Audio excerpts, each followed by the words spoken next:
ደጌ ክብሬናት ማረጌ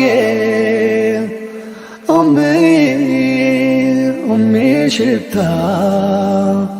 አንቺ ያላህ ስጦታ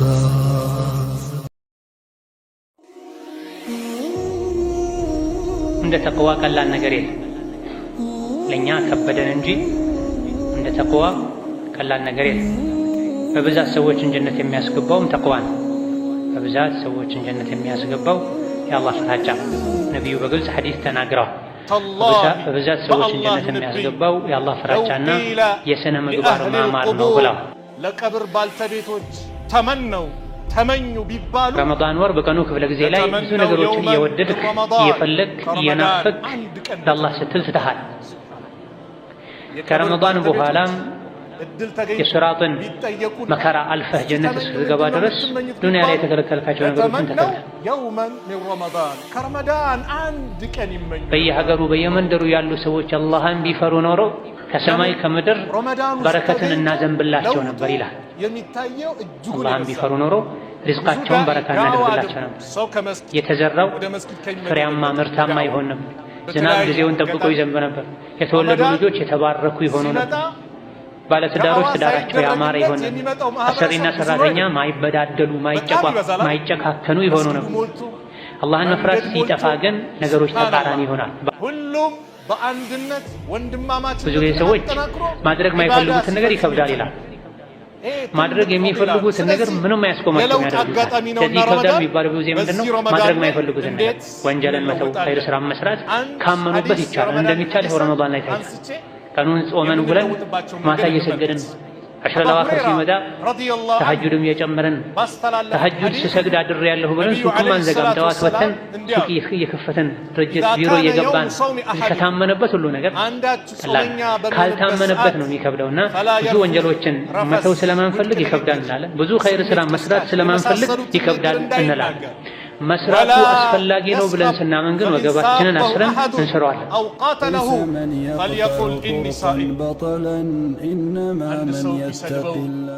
ሊጋደለው ቢመጣ ቢስሚላህ አልሐምዱሊላህ ወሰላቱ ወሰላሙ ዐላ ረሱሊላህ ወዐላ አሊሂ እኔ ጾመኛ ነኝ ወሰሕቢሂ ወመን ዋላህ አማ በዕድ።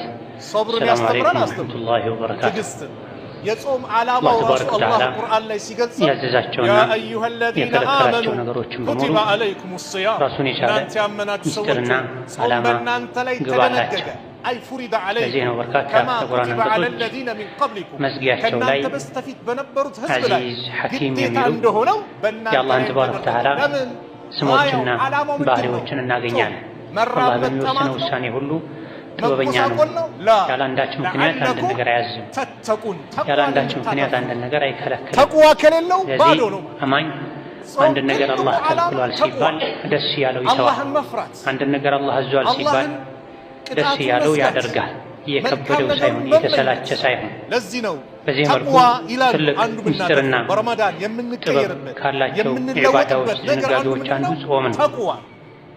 አላህ ተባረከ ወተዓላ ጾምን ያዘዘበት በርካታ መቅሱድ ዓላማና ግብ አለው። ሁሉም የዲን ህግጋት መቃሱድ አላቸው። እንዲያሳኩት የታሰበ ዓላማ ሶላት ስገዱ፣ ዘካ ስጡ፣ ሐጅ አድርጉ፣ ዑምራ አድርጉ፣ ሴት ልጅ ሒጃብ ታድርግ። እንዲህ አይነት ሽያጭ ግብይት እየተፈቀደ ነው፣ እንዲህ አይነቱ የተከለከለ ነው ሲባል እያንዳንዱ በስተጀርባ ዓላማ አለው፣ ግብ አለው። ከጾም ዓላማዎች አንዱ የአላህን ተባረከ ወተዓላ ፍራቻ መማር ነው። ከጾም ዓላማዎች አንዱ ከጾም ግቦች አንዱ በጾም እንዲሳኩ ከሚፈለጉ ነገሮች አንዱ የአላህ ፍራቻ ነው። ለዚህ ነው የጾም አንቀጽ መዝጊያው ላይ የመጀመሪያው አንቀጽ መዝጊያው ላይ ለዓለኩም ተተቁን ያለ ከጾም መቃሰዶች ዓላማና ግቦች አንዱ የአላህን ፍራቻ መማር መልመድ ማለት ነው። አንድ ሰው አላህን መፍራት ከፈለገ ካመነበት ልክ በጾም ቀናት ምግብና መጠጥን መተው እንደሚቻለው ሌሎችንም አላህ የከለከለ ነገሮችን መከልከል ይቻላል። አላህ ያዘዘን ነገሮችን መታዘዝና መተግበር ይቻላል ማለት ነው። ከጾም አላህ እኛን ሊያስተምረን የፈለገው አንዱ ትልቁ ዓላማ ተቅዋ ነው። የአላህ ፍራቻ ማለት ደግሞ ምን ማለት ነው የተባለ እንደሆነ አላህ ያዘንን መታዘዝ የከለከለን መከልከል። እንደ ተቅዋ ቀላል ነገር የለም። ለእኛ ከበደን እንጂ እንደ ተቅዋ ቀላል ነገር የለም። በብዛት ሰዎችን ጀነት የሚያስገባውም ተቅዋ ነው። በብዛት ሰዎችን ጀነት የሚያስገባው የአላህ ፍራቻ። ነቢዩ በግልጽ ሐዲስ ተናግረዋል። በብዛት ሰዎችን ጀነት የሚያስገባው የአላህ ፍራቻና የሥነ ምግባር ማማር ነው ብለዋል። ታዲያ አላህን መፍራት ማለት ረመዳን ላይ ምግብን መጠጥን መተው፣ ጾም የሚያፈርሱ ነገሮችን መተው፣ ልብንም አላህ ከሚጠላው ነገር መጠበቅ፣ ሙሉ አካላትን ዓይንን፣ እጅን፣ እግርን፣ ምላስን አላህ ከሚጠላው ነገር እንዲታቀብ ማድረግ ማለት ተቅዋ ማለት ይሄ ነው። አላህ ተባረከ ወተዓላ እኛን ምግብ ከልክሎ መጠጥ ከልክሎ አሽርቦ የሚፈልገው ነገር የለም፣ የሚያገኘው ጥቅም የለም። ሲጀምር ማንኛውም እኛ የታዘዝናቸው ነገሮች ጥቅማቸው ለኛ፣ እምቢ ካለን ጉዳቱ ለኛ። የሰው ልጆች በሙሉ ታዛዦች ቢሆኑ አላህ አይጠቀም።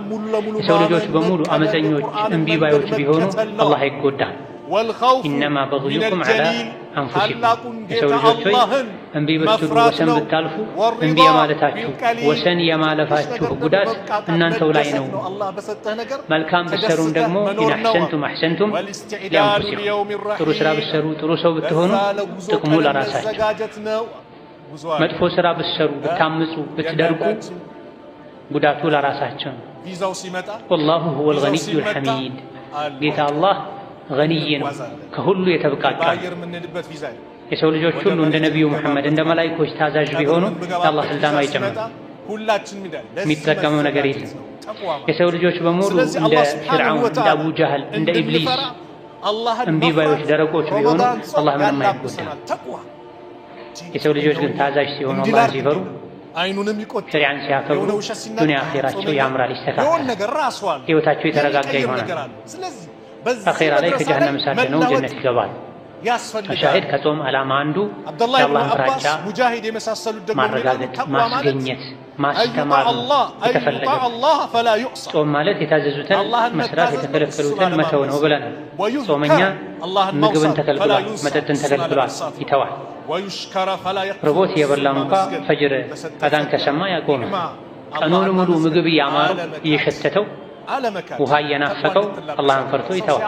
አላህ ያየኛል፣ አላህ ይሰማኛል የሚል እምነት ውስጣችን ላይ እንዲኖር ያደርገናል። ረመዳን በቀን 3 ጊዜ የሚበላ 4-5 ጊዜ የሚበላ ሰው ጾም ስለሆነ ረመዳን ስለሆነ ብሎ ቁርሱን ምሳውን የሚያልፍ ሰው መሀል ላይም በተለይ ባለንበት ጊዜ በየጥቂት ሜትሮች ርቀት ካፍቴሪያው፣ ጁስ ቤቱ፣ ምግብ ቤቱ፣ በየትልልቅ መስሪያ ቤቶች በር ላይ የተቀመጡ መጠጫ ቡናዎች መሰል ነገሮች የሰውን አይን እየሳቡ ቀኑን ሙሉ ሰዎች ያማዠጉ የጠጡ ነው የሚውሉት ማለት ይቻላል ባለንበት ዘመን። ጾም መጣ ሲባል ግን ይሄ ሁሉ ቀጥ ተደርጎ ይቆማል፣ ይተዋል። ለምን? አላህ ስላዘዘ ተብሎ፣ አላህ ስለከለከለ ተብሎ። ሰዎች ምሳ ይናፍቃቸዋል፣ ቁርስ ይናፍቃቸዋል፣ መክሰስ ይናፍቃቸዋል። ቀኑን ሙሉ ያስለመዱት የሚበሉት የሚጠጡት ነገር ይናፍቃቸዋል። ከመሆኑም ጋር ከሸዋል በኋላ እያሉ ያልፋሉ። ይሄ ምን ማለት ነው? አላህ ያየኛል የሚል ነገር ውስጥ ላይ ስለተፈጠረ ነው። በጾም ምክንያት ይሄን ስለተማረ ነው። ለአንድ ወር ብቻ ሳይሆን ዓመቱን ሙሉ እድሜ ልካችንን አላህ ያየኛል፣ ይሰማኛል፣ የከለከለኝን ማድረግ የለብኝም፣ ካዘዘኝ ነገር ደግሞ ወደ ኋላ ማለት የለብኝም የሚል ቁም ነገር እንድንወስድ እንድንማር ነው ጾም የተደነገገው። ከሌሎች ዒባዳዎች የሚለየውም አንድም በዚህ ሶላት በቀን 5 ጊዜ ነው። መሀል ላይም ሱና ሶላቶች አሉ። ጾም ግን ጎህ ከቀደደበት ሰዓት ጀምሮ ፀሐይ እስክትጠልቅ ድረስ ነው። ለ12 ሰዓት፣ ለ13 ሰዓት፣ ለ16 ሰዓት እንደ ሀገሩ እንደ ጊዜው ይለያያል። የተቀረውን ጊዜ አላህን በመፍራት ጾም ማለት ነው። ከ12ቱ የዓመቱ ወሮች ውስጥ አንድ ወር ጾም ብሎናል። እሱንም የቀኑን የ24ቱን ሰዓት ግማሽ ነው ጾሙ ያለን አላህ ተባረከ ወተዓላ። ምን ማለት ነው? አሳይቼሃለሁ መንገዱን።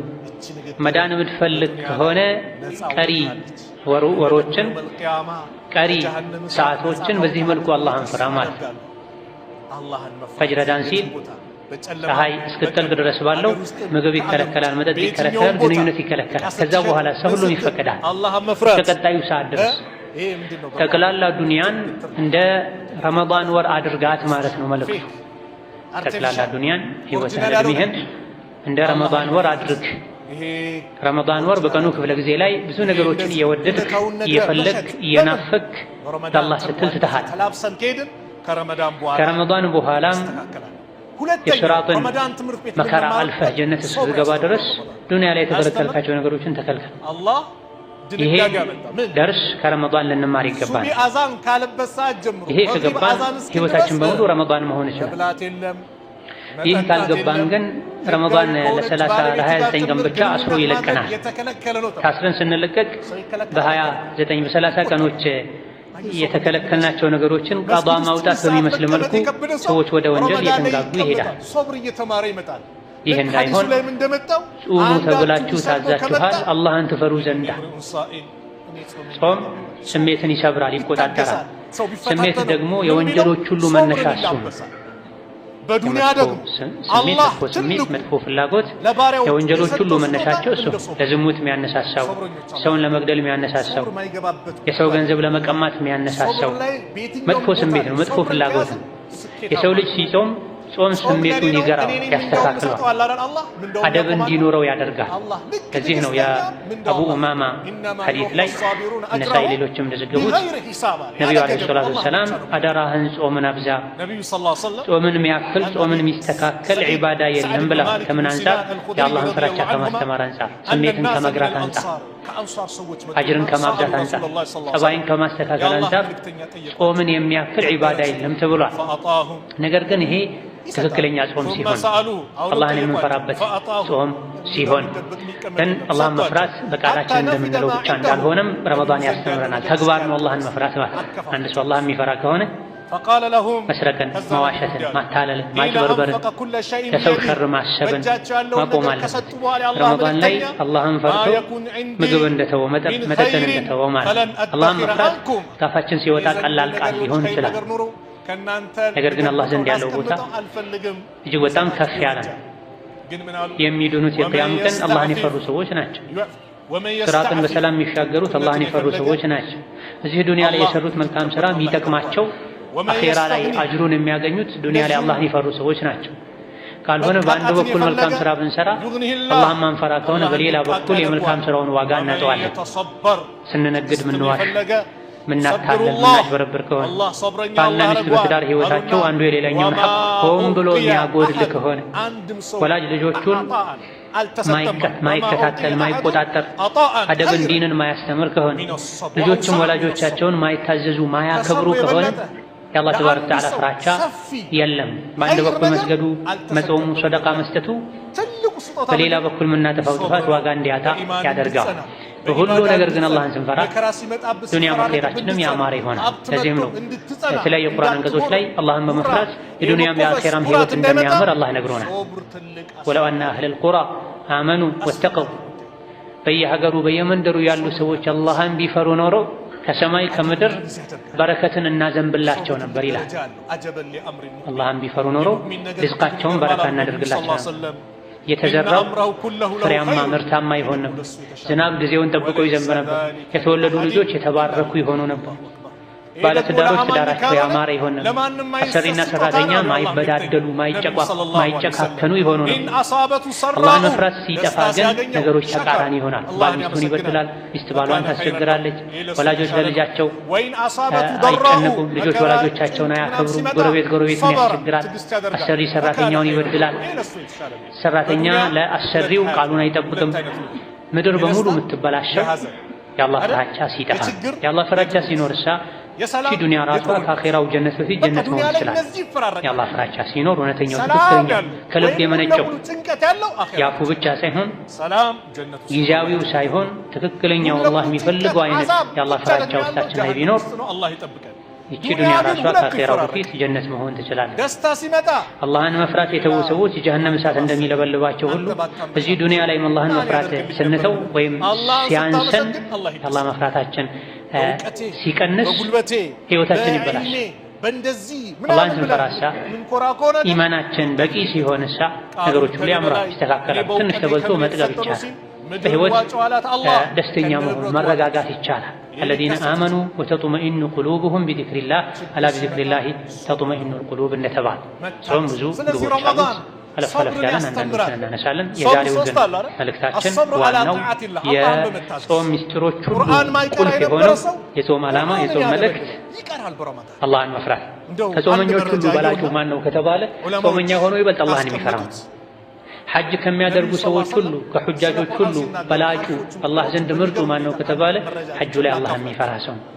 ሶላት ከሚሰግዱ ሰዎች ሁሉ ይበልጥ አላህ ዘንድ ተወዳጁ የሶላቱ አጅር ከፍ የሚልለት ማን ነው ከተባለም ሶላቱ ላይ አላህን የሚፈራ ሰው። በሁሉም ነገር አላህን ፈርተን አላህን እየፈራን ካከናወንነው አላህ ዘንድ ተባረከ ወተዓላ አጅራችን የላቀ ይሆናል። በታዘዝነው ነገር ላይ አላህ ፍራቻ ውስጣችን ላይ ከሌለ ዓዳ ሆኖ ልማድ ሆኖ በዓመት አንዴ የአረብኛ 9ኛ ወር የጾም ወር ነው። ቁርስና ምሳ ይታለፋል፣ ማታ እራት ይበላል። ከኢሻ በኋላ ለአንድ ሰዓት ለ40 ደቂቃ ተራዊህ ይሰገዳል። አይነት ብቻ ከሆነ ሌላ ትርጉም ከሌለው ይህ ጾም ጾም አይባልም። ስንትና ስንት ጾመኛ አለ ከጾሙ ረሃብና መጠማትን እንጂ የማያተርፍ ሰው ተብሏልና ወደዛ ጎራ እንዳንገባ በጾማችን አላህን እንፈራ። ለጊዜው ብቻም ሳይሆን ከጾም የአላህን ፍራቻ ልንማር። አላህን ፈርቼ ምግብ መጠጥ እንደተውኩት እድሜ ልኬን አላህን ፈርቼ ወንጀል ልተው ይገባኛል። ካመንኩበት እንደሚቻል ከረመዳን አይቼዋለሁ። ብዙ ሰዎች ማድረግ የማይፈልጉትን ነገር ይከብዳል ይላል። ማድረግ የሚፈልጉትን ነገር ምንም አያስቆማቸውም ያደርጉታል። ስለዚህ ይከብዳል የሚባለው ጊዜ ምንድነው? ማድረግ የማይፈልጉትን ነገር ወንጀልን መተው፣ ኸይር ስራ መስራት ካመኑበት ይቻላል። እንደሚቻል ይኸው ረመዳን ላይ ታይቷል።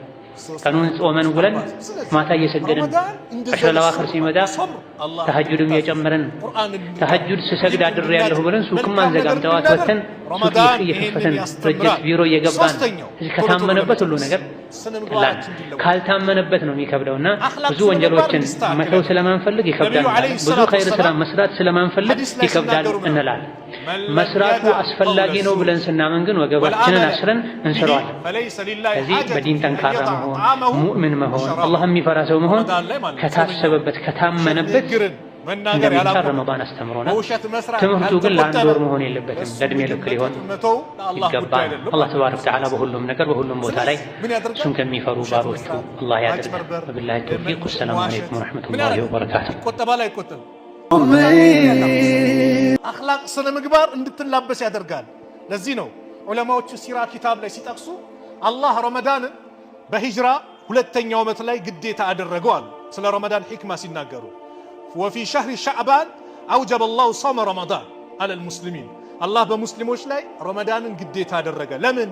ሊየዙቀ ሳኢሙ ሽደተል ጁዕ ወልዓጠሽ፣ ጾመኛ የረሃብን ከባድነት የመጠማትን ከባድነት እንዲያውቅ፣ ሌሎች እንደሚራቡ ሌሎች እንደሚጠሙ ዓመቱን በሙሉ ረመዳን የሆነባቸው ሰዎች እንዳሉ እንዲያውቅ ማለት ነው። ሁለተኛውስ ፈተሊነ ነፍሱሁ፣ ነፍሱ ትራራለች፣ ይረጥባል ነፍሱ። ወየተሐዘበ ሁሉቁሁ፣ ስነ ምግባሩ ይስተካከላል። ፈየስሁሉ ዐለይህ በዝሉ ሰደቃት፣ ሰደቃ ማውጣትን ምን ያደርጋል? ይጀምራል፣ ያበዛል። በረመዳን ስነ ምግባር ሐቂቃ ይቀየራል። በረመዳን ስትሰድበው ጸጥ፣ የስነ ምግባር ውጤት ነው። በውሸት መስራት ያቆማል። ስነ ምግባር ደግሞ ያላቸው ሰዎች ደረጃቸው ትልቅ ነው። ረሱል ዓለይሂ ሰላቱ ወሰላም ምን አሉ? ኢነል ሙእሚነ፣ ሙእሚን እኮ ማለት ላየድሪኩ ቢሑስኒ ኹሉቂሂ፣ በመልካም ስነ ምግባሩ ደረጃው ከፍ ይላል። ደረጃተ ሳኢሚ ወልቃኢም፣ የጾመኛንና ወልቃኢም ሌሊት ቆሞ የሚያደርሰዋል አይደል? የእሱን ደረጃ ያገኛል። ማን? በመልካም ስነ ምግባሩ። ነገ የውመል ቂያማ ከባድ ሚዛን ማለት አሉ ነቢዩ ሰለላሁ ዐለይሂ ወሰለም መልካም ስነ ምግባር ነው አሉ። ማ ሚን ሸይኢን አስቀሉ ፊ ሚዛን ልዓብድ ልሙእሚን የውም ልቅያማ፣ የቅያማ ቀን በአንድ አማኝ ባሪያ ሚዛኑ ከባድ የሚመዝንለት ነገር ቢኖር ሚን ሑስኒ ልኹሉቅ፣ እንደ መልካም ስነ ምግባር የለም አሉ ነቢዩ ዓለይሂ ሰላቱ ወሰላም። ስነ ምግባር ይገራል። ነቢዩ ጀነትን ቃል የገቡለት ሰው ነው። አነ ዘኢሙን፣ እኔ ለሱ ዋስ ሆነዋለሁ ቢበይቲ ፊ ረበድ ልጀና ሊመን ተረከ ልሚራ፣ ጀነት ላይኛው ደረጃ ላይ ክርክርን ላቆመልኝ ሰው ጀነት ዋስ ሆነዋል። ታዲያ በረመዳን ሰው ይከራከራል፣ መጣላት፣ ጭቅጭቅ፣ አረ ተወኝ ጾመኛ ነኝ ይላል አይደል? እየተቆጠበ ይመጣል። ክርክርን ላቆመ ሰው የጀነት ደረጃ ይሄኛውን ደረጃ ቃል ገበለታለሁ። ወኢን ካነ ሙሂቀን አንተ እውነተኛ ብትሆን እንኳን ክርክርን መተውን ያለብህ። ለምን ክርክር ከባድ ነው። ሌሎቹ ሲናገሩ ምን ይላሉ? ኢዛ አራደ አላሁ አሰር ላይ በመጣው ኢዛ አራደ አላሁ ኸይረን አላህ ለአንድ ባሪያ ኸይር ነገር ሲመኝለት ፈተሐ ለሁ ባበል ዒልም የእውቀት በርን አላህ ይከፍትለታል። ወአግለቀ አንሁ ባበል ጀደል የክርክር የጭቅጭቅን በር ይዘጋበታል አሉ። ወኢዛ አራደ ቢአብዲ ሸረን መጥፎ ነገር አላህ ከፈለገበት ደግሞ ፈተሐ ለሁ ባበል ጀደል የክርክርን በር አላህ ይከፍትለታል። ወአግለቀ አንሁ ባበል ዒልም የእውቀትን በር አላህ ይዘጋበታል። ስለዚህ ሶስት ነብዩ ቃል ከገቡላቸው ሰዎች አንዱ ማን ነው? ክርክርን ያቆማሉ። ሁለተኛው አሉ ረሱል ዓለይሂ ሰላቱ ወሰላም ወቢበይትን ፊ ወሰጢል ጀና የጀነት መካከለኛው ላይ ደግሞ ቃል እገባለታለሁ ሊመን ተረከል ከዚበ ውሸትን ለተወሰው። ታዲያ ረመዳን ያቆማል። ውሸትን ላቆመ ሰው እኔ መካከለኛውን የጀነት ደረጃ ለሱ ቃል እገባለታለሁ አሉ። እንደዚሁም ወፊ በይቲ ፊ አዕለል ጀና ሊመን ሐሱነ ኹሉቁሁ ላይኛው ደግሞ ደረጃ የቅድሙ ዳር አለ መሃል አለ። ይሄ ደግሞ ላይኛው ደግሞ ደረጃ ስነ ምግባሩ ላማረ ሰው አሉ ነብዩ ሰለላሁ ዐለይሂ ወሰለም። ስለዚህ ረመዳን እንደዚህ የሚቀይረን ነው። የለውጥ ትምህርት ቤት ነው። አኽላቅ ይስተካከላል፣ ሶብረኛ ትሆናለህ። እንደዚሁም አላህ እንድትፈር ያደርግሃል። በኢባዳ ትላበሳለህ። ኢባዳ ሌላኛው ሰደቃም እንድትሰጥ ይገፋፋሃል። የሰዎች ችግር ይገባል፣ ይረዳል። በዛው አጋጣሚ ረመዳን ላይ ዘካ ይበዛል አይደል? ዘካ የምታወጡ ወንድሞች እህቶች በአጠቃላይ ዘካን በአግባቡ ለማውጣት ሞክሩ። ምናልባት በአግባቡ ኒሳቡን አውጣት ታውጣላችሁ። ነገር ግን በአግባቡ ብሎ ምንድነው ይሄ 1000 ሰው አሰልፎ 100 ብር ምናምን ያን አይደለም። ያገዛ ሰው ምንም ጥቅም የለው። ጥቅሙ ምንድነው? 2 3 ሊሆን ይችላሉ፣ 4 5 ሊሆን ይችላሉ። አንድ ሰው ዘካ ሲያወጣ ስራ የሚሰሩበትን ነገር ማመቻቸት፣ እንዲለወጡ ማድረግ። እስልምና ጊዜያዊ ችግር መቅረፊያ ያለው ዘለቃዊ መቅረፊያ ያለው አይደል? ጊዜ ዒደል ፊጥር ላይ ምንድነው ዘካተል ፊጥር አለ አይደል? ያን ቀን ጊዜ የዛን ቀን እንኳን ደስተኛውን እንዲውሉ ዘካተል ፊጥርን አላህ ግዴታ አደረገ። ዒደል አድሃ ሲመጣ ኡዱሂያን 1/3 ለምስኪን እንዲሰጥ ደስተኛውን እንዲያሳልፉ። ዘለቀታይ ደግሞ ሰው ወደ ስራ እንዲለወጥ ከችግሩ እንዲላቀቅ ደግሞ ዘካተል ማል አለ፣ ዘካ አለ አመታዊ የሚወጣ። ይሄን ስትወጡ ይሄ በቃ 10 ብር 100 ብር አይን አቁሙት። ቢያንስ 500 ሺህ ብር የሚያወጣ ሰው ካለ ቢያንስ ለሶስት አድርጉ ይስጥ፣ ንግድ ላይ እንዲገቡ። እነዚህ ሰዎች በሚቀጥለው ዘካ እንዲያወጡ ማለት ነው። ሰውን መቀየር ነው ድህነትን የሚቀርፍበት መንገድ። አገራችን ውስጥ ሰው ዘካ በስነ ስርዓት ቢያወጣ እንጃ ችግረኛ ሰው ለማግኘት ይከብዳል። ግን አያወጣማ። ችግሩ ይሄ ነው። 500 ሺህ ብር ከወጀበበት 50 ሺህ ብር ይሰጥና ዘንድሮ ብዙ አወጣ ይላል። 450 ሺህ ብር ዕዳ አለበት። ሐቁን ሊሳኢሊ ወልመሕሩም የሚስኪኖች ሐቅ ነው። ስለዚህ ሰደቃ አብዛኛው ሲያወጣል ይራራል። በዚህ ሰደቃ መቋረጥ የለበትም። ትርፍ ሰደቃዎች ረመዳን ላይ መስጠት ለመርከዳል። ከረመዳን በኋላ ቀጥልበት። ረመዳን ላይ ሶብረኛውን ከረመዳን በኋላም ቀጥልበት። ረመዳን ላይ አኽላቅ ተስተካከላው ከረመዳን በኋላም ቀጥልበት።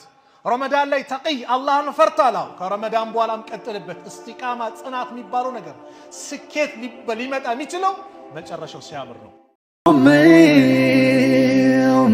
ደጌ ክብሬ ናት ማረጌ ሽታ አንቺ ያላህ ስጦታ